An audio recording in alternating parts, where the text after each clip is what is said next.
Hello and welcome to the channel. If you're new to the channel, I hope you're enjoying the content. So what you see behind me is the Ford Lightning. Now, this is very interesting. I don't know if they're going to be able to pull it off because dealerships have very hard grasp on the market right now. And you got a bunch of laws to protect dealerships in the United States. So it was hard for Tesla to be successful in the United States because every state has its own rules when it comes to dealership and dealership networks. But Tesla is still able to sell it to directly to consumers, unlike most car manufacturers where they have to go through a dealer network. And the dealerships, majority of the time, will, give you all that, you know, right up the, you know. So this is a very interesting idea. I don't know if they're going to be able to pull it off, but Ford is saying that they want to start selling directly to consumers, which is a interesting idea. At least you'll know exactly what you're going to be paying. You're going to be paying the fixed price that Ford makes up for any of their vehicles, especially their electric ones, the Mach E as well as the Ford Lightning. I don't know how far in the future they're looking to implement this idea, but I think it's a great idea because you're not going to be paying. Because when you go to a dealership, you don't know what you're actually going to be paying until you get there. Most dealerships will put a false price on their vehicles that they have for sale. And then once you go to dealerships, or they want you to go to the dealership, so then they'll tell you exactly how much you're going to be paying over. So that's technically false advertising, and you can't get them for that. But it's just not worth the time and energy. Just better off looking somewhere else. But anyway, let's go ahead and cover the article right now. All right, I highlighted it too. Did a little bit. Okay, so here's the title of the article: Ford CEO want to sell EVs online only with non-negotiable prices. Rethink advertising.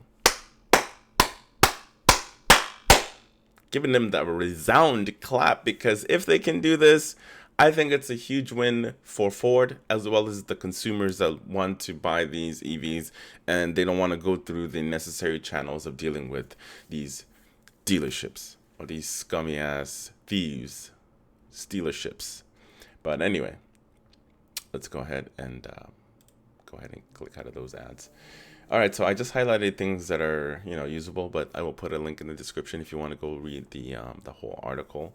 So we got to go non-negotiated price. We got to go 100% online. There's no inventory at dealerships. It goes directly to the customer and 100% remote pickup delivery, said Farley during Bernstein's 38th annual strategic decisions conferences recently. I think our dealers can do it, but the standards are going to be brutal. They're going to be very different than they are today. So, like I said, I love the idea. Even though Tesla technically they do ask for a $10,000 markup because from their initial price of the Model 3 and the Model Y, they were priced reasonably. Now they're just crazy. 64,000 for a Model Y long range. I think it's around 60,000 or something like that, which is just absolutely not worth it. That car is not worth 60 grand. I don't care. It's not worth it. I would never pay that much for a freaking EV. No, no way. Anyway, moving on. That doesn't mean that the dealers are completely obsolete. The company is working with its network to focus on specialized services. Citing retail giant Target, Farley pointed out that the company used its brick and mortar stores to expand in-person services for customers while also incorporating a digital element to compete with the likes of Amazon. So that's a nice idea. Your dealerships are not going to be completely gone. They're still going to be utilized in other ways to sell services to people that are interested, as well as if they have model the Mach E's there or they have Lightning there, you can go in the dealerships just to go test it out, and then you would fulfill your orders completely online and just go pick it up. And any kind of service or services that the car needs, then you could take that over to the dealerships. I like that idea better than having to deal with these crooks. Our model is messed up, said Farley. We spend $600 to $700 on vehicle to promote it, and we spend nothing post-warranty on the customer service experience. To remedy that, the company should focus on providing customers with a good experience. This should be in bold letters, which they don't. Most dealerships do not provide a good experience. They provide shitty experiences that people don't want to buy new cars anymore because they don't want to deal with dealerships. I'm one of them. I hate buying brand new cars. I hate the process.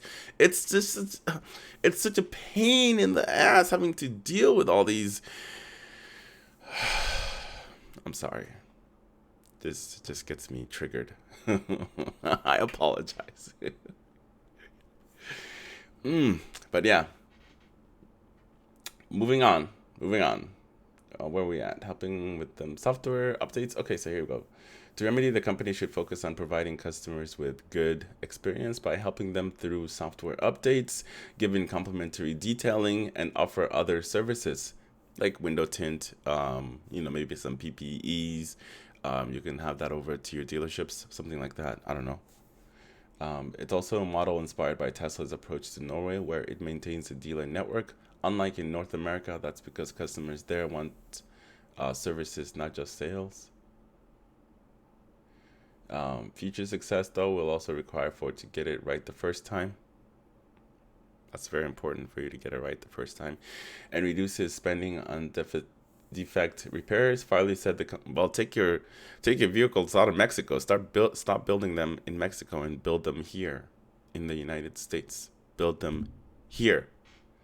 Then I think the quality will definitely improved, at least when you're comparing to Mexico quality, because in Mexico those people are getting paid jack shit, so therefore they have no incentive to do good work when you're paying like $15 a day or $7 a day or whatever it is. I know it's pretty bad, so they have no incentive to do a really great job. So if you're doing it here and you pay those people really well, they tend to work better for you. It's a win-win. Any company that does that tends to be more successful, because if your people are happy, therefore they can perform better. Just a thought.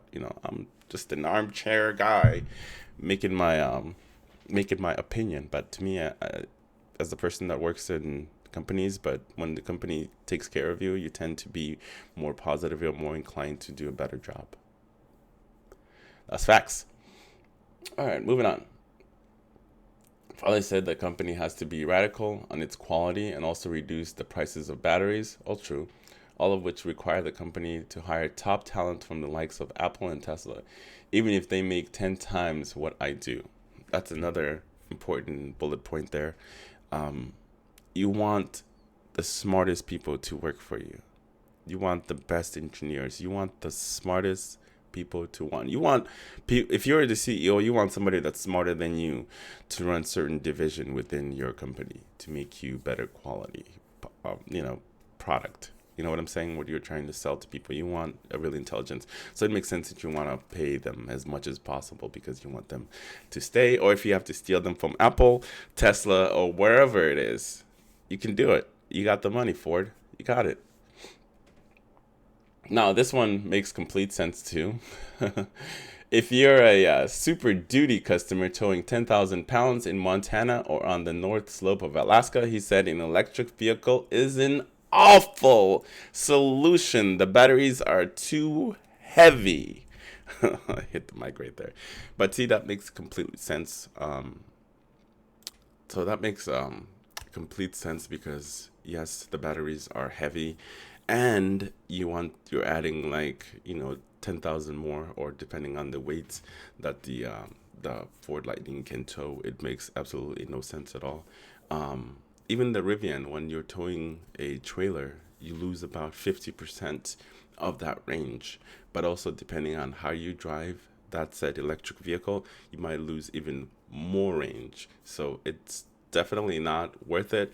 And if you have to stop and charge it, then that takes time away from the work that you could have been doing, just filling it up with gasoline, diesel, whatever it is, so much faster comparing to electric. The electric charging is still not there. 30 minutes, that's That's a lot of time when you could be done refueling within like 2 to 3 minutes, and you can get back on the job and start and keep doing whatever you got to do.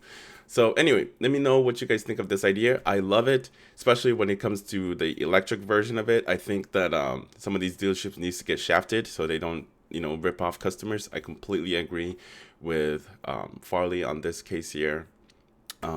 Maybe they can sell something else for their stores, but I think this is going to be a trend where a majority of these electric companies are going to start selling it completely online, just so they don't have to deal with dealerships ripping off their customers and making customers have like a bad taste in their mouth purchasing their new vehicle. And you don't want to be that person. Then you're not going to love the car, and it's just going to be, you're going to have buyer's regret, and unfortunately you're going to have to get rid of that car eventually. Hey, I've been there. I've done that where I've had my buyer's regret, and I ended up just getting rid of the car and getting something completely different. But yeah, it's just part of the experience, and sometimes the dealerships ruin that experience, and you just never want to go back and don't want to deal with it. But it is what it is. But anyway, enough of me rambling on. If you enjoy the content, make sure to like and subscribe, and you have yourself a very lovely day. Because I will. I'm out.